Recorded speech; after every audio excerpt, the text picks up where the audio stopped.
Avant les guerres, les hommes et les femmes combinaient eux-mêmes leur patrimoine génétique et s'exposaient à de multiples dangers. Les enfants leur appartenaient comme des objets. Ils ne prenaient pas la liberté comme il est d'usage aujourd'hui. C'est ce qui s'appelait une famille. Nous avons beaucoup progressé depuis lors.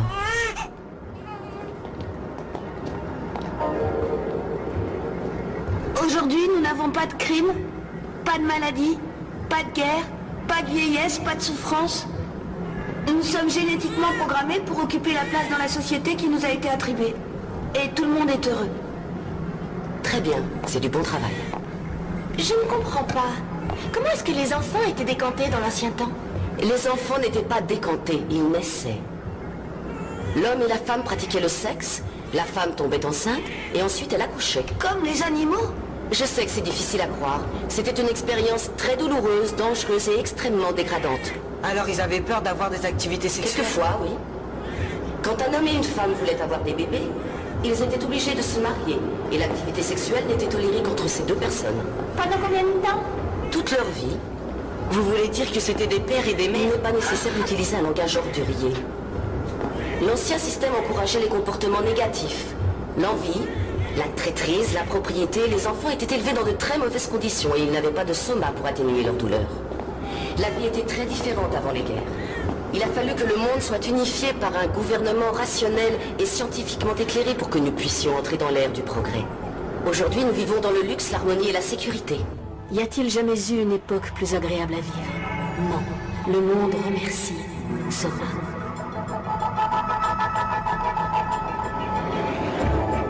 Chacun a sa place et un objectif précis.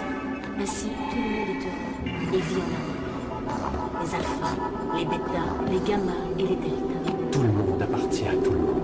Nous devons respecter les deltas, les gammas et les bêtas.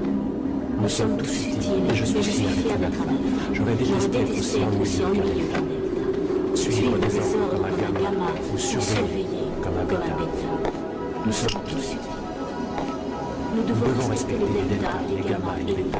Nous sommes tous utiles. Je suis fier d'être un alpha. Chacun a sa place et un objectif précis. Ainsi, tout le monde est heureux et vit en harmonie. Ça va aller, prends un peu plus de soma. Tout le monde appartient à tout le monde. Nous devons respecter les deltas, les gammas, les bêtas. Nous sommes tous utiles, mais je suis fier d'être un alpha. J'aurais détesté être aussi ennuyeux qu'un delta. Suivre les ordres comme un gamma, ou surveiller comme un bêta.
This is Aldous Huxley, a man haunted by a vision of hell on earth.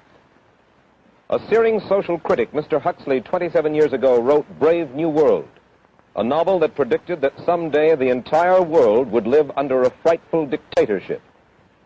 Today, Mr. Huxley says that his fictional world of horror is probably just around the corner for all of us. We'll find out why in a moment. The Mike Wallace Interview, presented by the American Broadcasting Company in association with the Fund for the Republic, brings you a special television series discussing the problems of survival and freedom in America. Good evening, I'm Mike Wallace. Tonight's guest, Aldous Huxley, is a man of letters, as disturbing as he is distinguished. Born in England, now a resident of California, Mr. Huxley has written some of the most electric novels and social criticism of this century. He's just finished a series of essays called Enemies of Freedom, in which he outlines and defines some of the threats to our freedom in the United States. And Mr. Huxley, right off the bat, let me ask you this. As you see it, who and what are the enemies of freedom here in the United States? Well, I don't think you can say who in the United States. I don't think there are any sinister persons deliberately trying to rob people of their freedom. But I do think, first of all, that there are a number of impersonal forces which are pushing in the direction of less and less freedom. And I also think that there are a number of technological devices which anybody who wishes to use can use to accelerate this process of going away from freedom, of imposing control. Well, what are these forces and these devices, Mr. Huxley? I should say that there are two main impersonal forces. The first of them is not exceedingly important in the United States at the present time, though very important in other countries. This is the force which in general terms can be called overpopulation, the mounting pressure of population pressing upon existing resources. This, of course, is an extraordinary thing. Something is happening which has never happened in the world's history before. I mean, let's just take a simple fact that between the time of the birth of Christ and the landing of the Mayflower, the population of the Earth doubled. It rose from 250 million to probably 500 million. Today, the population of the Earth is rising at such a rate that it will double in half a century. Well, why should overpopulation work to diminish our freedoms? Well, in a number of ways. I mean, the experts in the field, like Harrison Brown, for example, pointed out that in the underdeveloped countries, actually the standard of living is at present falling, that people have less to eat and less goods per capita than they had 50 years ago. And as the position of these countries, the economic position, becomes more and more precarious, obviously the central government has to take over more and more responsibility for keeping the ship of state on an even keel. And then, of course, you're likely to get social unrest under such conditions, with again an intervention of the central government. So that I think one sees here a pattern which seems to be pushing very strongly towards a totalitarian regime. And unfortunately, as in all these underdeveloped countries, the only highly organized political party is the Communist Party, it looks rather as though they will be the heirs to this unfortunate process, that they will step into the position of power. Well, then, ironically enough, one of the greatest forces against communism in the world, the Catholic Church, according to your thesis, would seem to be pushing us directly into the hands of the communists because they are against birth control. Well, I think this strange paradox probably is true. There is it's an extraordinary situation, actually. I mean, one has to look at it, of course, from a biological point of view.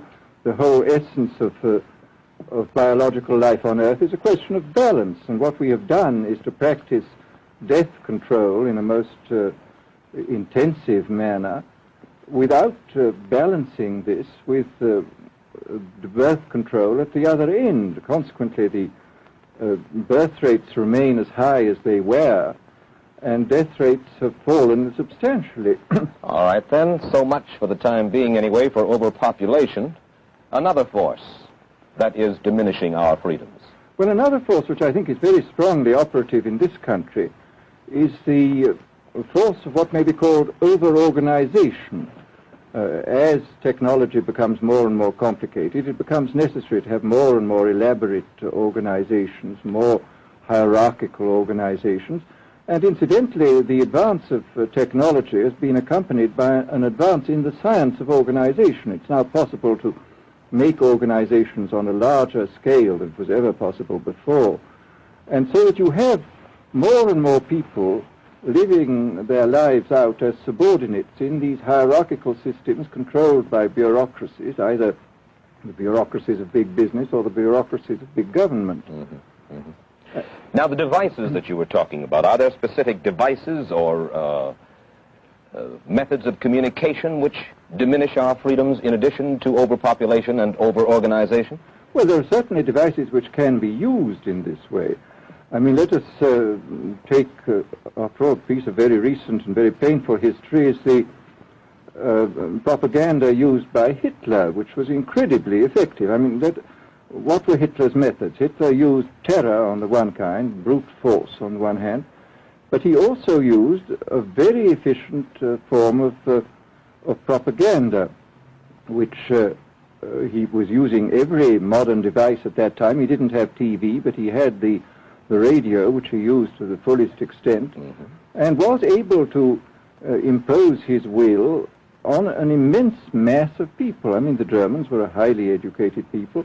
Well, we're aware of all this, but how do you equate Hitler's use of propaganda with the way that propaganda, if you will, is used, let us say, here in the United States? Are you suggesting that there is a parallel? Needless to say, it's not being used in this way now, but the point is, it seems to me, that there are methods at present available, methods superior in some respects to Hitler's method, which could be used in a bad situation. I mean, what I feel very strongly is that we mustn't be caught by surprise by our own advancing technology. This has happened again and again in history.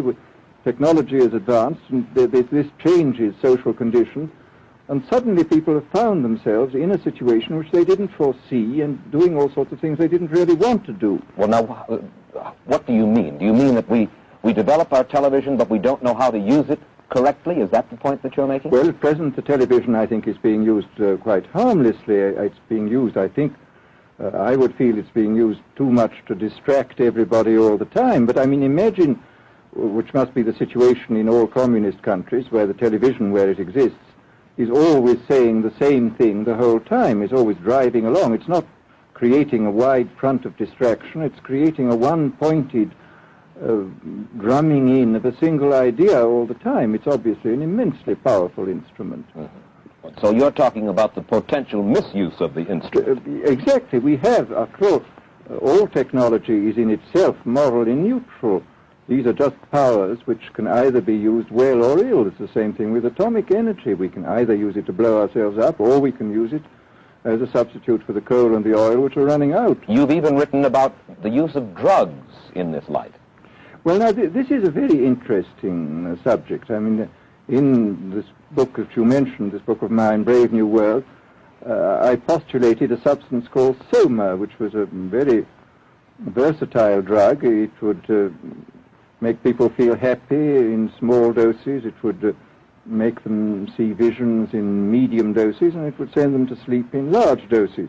Well, I don't think such a drug exists now, nor do I think it will ever exist, but we do have drugs which will do some of these things, and I think it's quite on the cards that we may have drugs which will profoundly change our mental states without doing us any harm. I mean, this is the pharmacological revolution which has taken place, that we have now powerful mind-changing drugs which, physiologically speaking, are almost costless. I mean, they are not like opium or like cocaine, which do change the state of mind, but leave terrible results physiologically and morally. Mr. Huxley, in your new essays, you state that these various enemies of freedom are pushing us toward a real-life, brave new world, and you say that it's awaiting us just around the corner. First of all, can you detail for us what life in this brave new world which you fear so much, or what life might be like? Well, to start with, I think this kind of the dictatorship of the future, I think will be very unlike the dictatorships which we've been familiar with in the immediate past. I mean, take another book prophesying the future, which was a very remarkable book, George Orwell's 1984. Mm-hmm. Well, this book was written at the height of the Stalinist regime and just after the Hitler regime. And there he foresaw a dictatorship using entirely the methods of terror, the methods of physical violence. Now, I think what is going to happen in the future is the dictators will find, as the old saying goes, that you can do everything with bayonets except sit on them. That if you want to preserve your power indefinitely, you have to get the consent of the ruled. And this they will do partly by drugs, as I foresaw in Brave New World, partly by these new techniques of propaganda. They will do it by bypassing the sort of rational side of man and appealing to his subconscious and his deeper emotions and his physiology even, and so making him actually love his slavery. I mean, I think this is the danger, that actually people may be in some ways happy under the new regime, but they will be happy in a situation where they oughtn't to be happy. But let me ask you this. You're talking about a world that could take place within the confines of a totalitarian state. Let's become more immediate, more urgent about it. We believe, anyway, that we live in a democracy here in the United States. Do you believe that this brave new world that you talk about could, let's say in the next quarter century, the next century, could come here to our shores? I think it could. I mean, that's why I feel it's so extremely important here and now to start thinking about these problems, not to let ourselves be taken by surprise by the new advances in technology. I mean, for example, in regard to the use of the drugs, we know there's enough evidence now for us to be able, on the basis of this evidence and using a certain amount of creative imagination, to foresee the kind of uses which could be made by people of bad will with these things, and to attempt to forestall this. And in the same way, I think with these other methods of propaganda, we can foresee and we can do a good deal to forestall. I mean, after all, the price of freedom is eternal vigilance. You write in Enemies of Freedom, you write specifically about the United States. You say this, writing about American political campaigns. You say, all that is needed is money and a candidate who can be coached to look sincere. Political principles and plans for specific action have come to lose most of their importance. The personality of the candidate, the way he is projected by the advertising experts, are the things that really matter. Well, this is... during the last campaign, there was a great deal of this kind of statement by the advertising managers of the campaign parties, this idea that the candidates had to be merchandised as though they were soap or toothpaste, and that you had to depend entirely on the personality. I mean, the personality is important, but there are certainly people with an extremely amiable personality, particularly on TV, who might not necessarily be very good in positions of political trust. Well, do you feel that men like Eisenhower, Stevenson, Nixon, with knowledge of forethought, were trying to pull the wool over the eyes of the American public? No, but they were being advised by powerful advertising agencies who were making campaigns of a quite different kind from what had been made before. And I think we shall see probably all kinds of new devices coming into the picture. I mean, for example, this thing which got a good deal of publicity last autumn, subliminal projection. I mean, as it stands, this thing, I think, is of no menace to us at the moment. But I was talking the other day to one of the people who has done most experimental work in the psychological laboratory with this, who was saying precisely this, that it is not at the moment a danger, but once you've established a principle that something works, you can be absolutely sure that the technology of it is going to improve steadily. And I mean, his view of the subject was that, well, maybe they will use it to some extent in the 1960 campaign, but they will probably use it a good deal and much more effectively in the 1964 campaign, because this is the kind of rate at which technology advances. And we'll be persuaded to vote for a candidate that we do not know that we are being persuaded to vote for. Exactly. I mean, this is the rather alarming feature, that you're being persuaded below the level of choice and reason. In regard to advertising, which you mentioned just a little ago, in your writing, particularly in Enemies of Freedom, you attack Madison Avenue, which controls most of our television and radio advertising, newspaper advertising, and so forth. Why do you consistently attack the advertising agency? Well, no, I think that advertisement plays a very necessary role, but the danger, it seems to me, in a democracy is this. I mean, what does a democracy depend on? A democracy depends on the individual voter making an intelligent and rational choice for what he regards as his enlightened self-interest in any given circumstance. But what these people are doing, I mean, what both for their particular purposes, for selling goods, and the dictatorial propagandists are doing, is to try to bypass the rational side of man and to appeal directly to these unconscious forces below the surface, so that you are, in a way, making nonsense of the whole democratic procedure, which is based on conscious choice on rational grounds.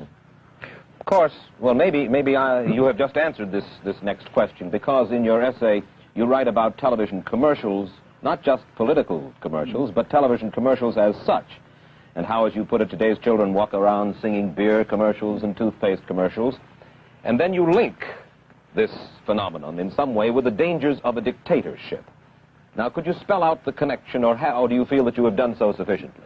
Well, I mean, here, this whole question of children, I think, is a terribly important one, because children are quite clearly much more suggestible than the average grown-up. And again, suppose that for one reason or another all the propaganda was in the hands of one or very few agencies. you would have an extraordinarily powerful force playing on these children, who after all are going to grow up and be adults quite soon. I do think that this is not an immediate threat, but it remains a possible threat. And you said something to the effect in your essay that the children of Europe used to be called cannon fodder, and here in the United States they are television and radio fodder. Well, after all, you can read in the trade journals the most lyrical accounts of how necessary it is to get hold of the children, because then they will be loyal brand buyers later on. Mm-hmm. But, I mean, again, you just translate this into political terms. The dictator says they will be loyal ideology buyers when they're grown up. We hear so much about brainwashing as used by the communists. Do you see any brainwashing other than that which we've just been talking about that is used here in the United States? Other forms of brainwashing? Not in the form that has been used in China and in Russia, because this is essentially the application of propaganda methods, the most violent kind, to individuals. It's not a shotgun method like the advertising method. It's a way of getting hold of the person and playing both on his physiology and his psychology till he really breaks down, and then you can implant a new idea in his head. I mean, the descriptions of the methods are really blood-curdling when you read them, and not only the methods applied to political prisoners, but the methods applied, for example, to the training of the young communist administrators and missionaries. They receive an incredibly tough kind of training, which causes about 25% of them to break down or commit suicide, but produces 75% of completely one-pointed fanatics. The question, of course, that keeps coming back to my mind is this. Obviously, politics in themselves are not evil. Television is not in itself evil. Atomic energy is not evil. And yet you seem to fear that it will be used in an evil way. Why is it that the right people will not, in your estimation, use them? Why is it that the wrong people will use these various devices and for the wrong motives?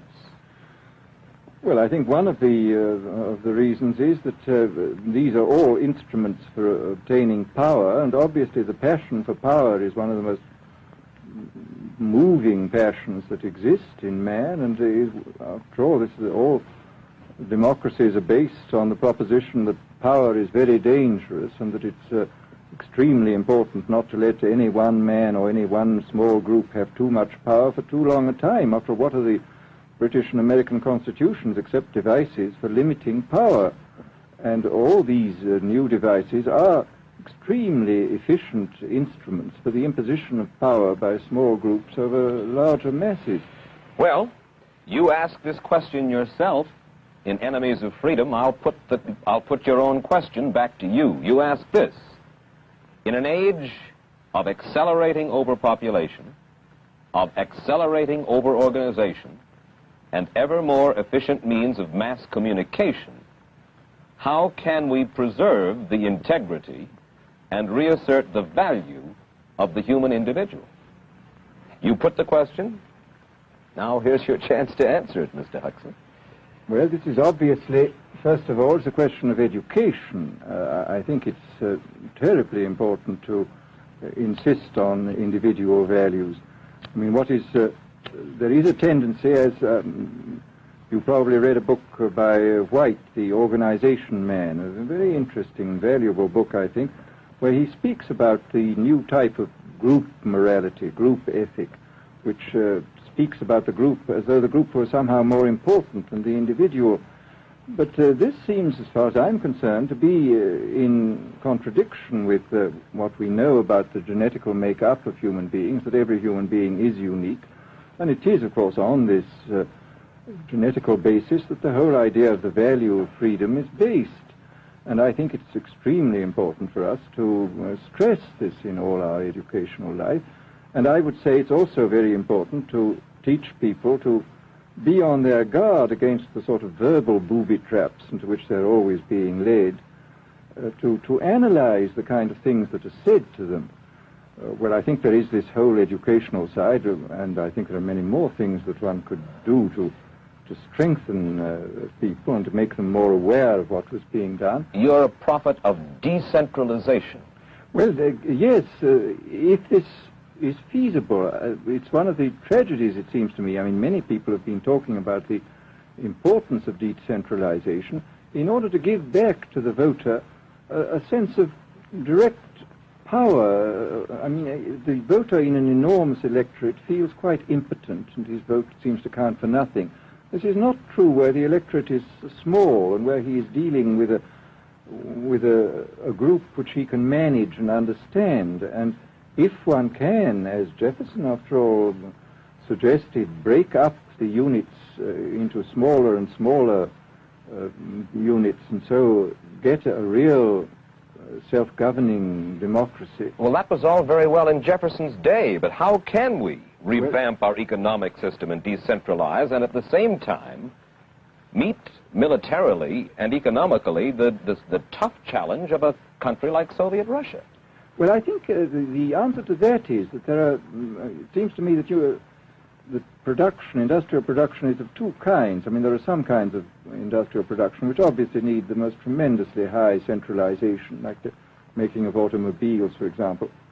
But there are many other kinds where you could decentralize quite easily and probably quite economically, and that you would then have this kind of decentralized life. After all, you begin to see it now if you travel through the South, this decentralized textile industry which is springing up there.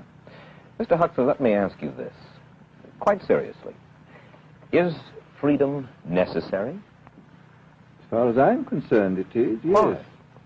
Is it necessary for a productive society? Yes, I should say it is. I mean, a genuinely productive society. I mean, I think you could produce plenty of goods without much freedom, but I think the whole sort of creative life of man is ultimately impossible without a considerable measure of individual freedom, that initiative, creation, all these things which we value, and I think value properly, are impossible without a large measure of freedom. Well, Mr. Huxley, take a look again at the country which is in the stance of our opponent anyway it would seem to be there, Soviet Russia. It is strong and getting stronger economically, militarily. At the same time, it's developing its art forms pretty well. It seems not unnecessarily to squelch the creative urge among its people, and yet it is not a free society. It's not a free society, but here is something very interesting, that those members of the society, like the scientists, who are doing the creative work, are given far more freedom than anybody else. I mean, it's a privileged aristocratic society in which, provided that they don't poke their noses into political affairs, these people are given a great deal of prestige, a considerable amount of freedom, and a lot of money. I mean, this is a very interesting fact about the new Soviet regime, and I think what we're going to see is a people on the whole with very little freedom, but with an oligarchy on top enjoying a considerable measure of freedom and a very high standard of living. And the people down below, the epsilons down below, enjoying very little.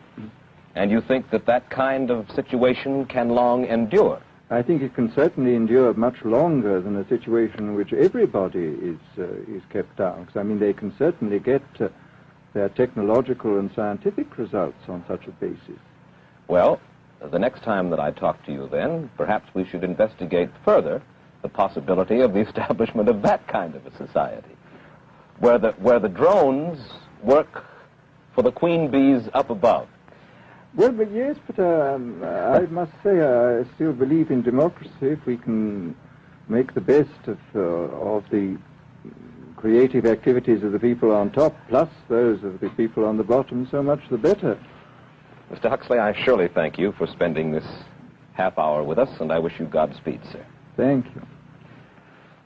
Aldous Huxley finds himself these days in a peculiar and disturbing position.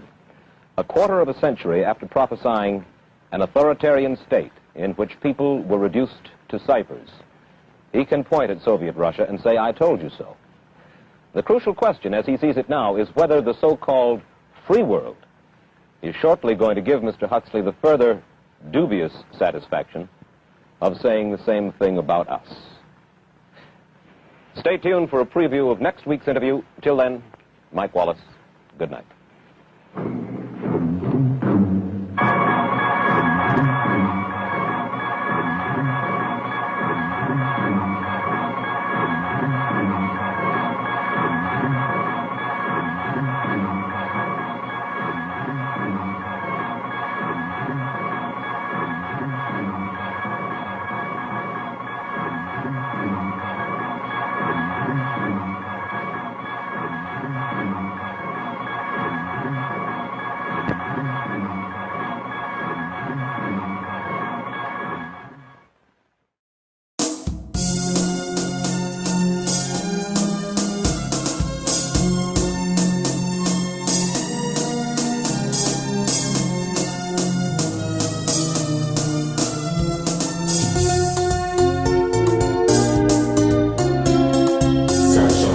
Jésus-Christ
est Dieu, il est le roi, il est bon.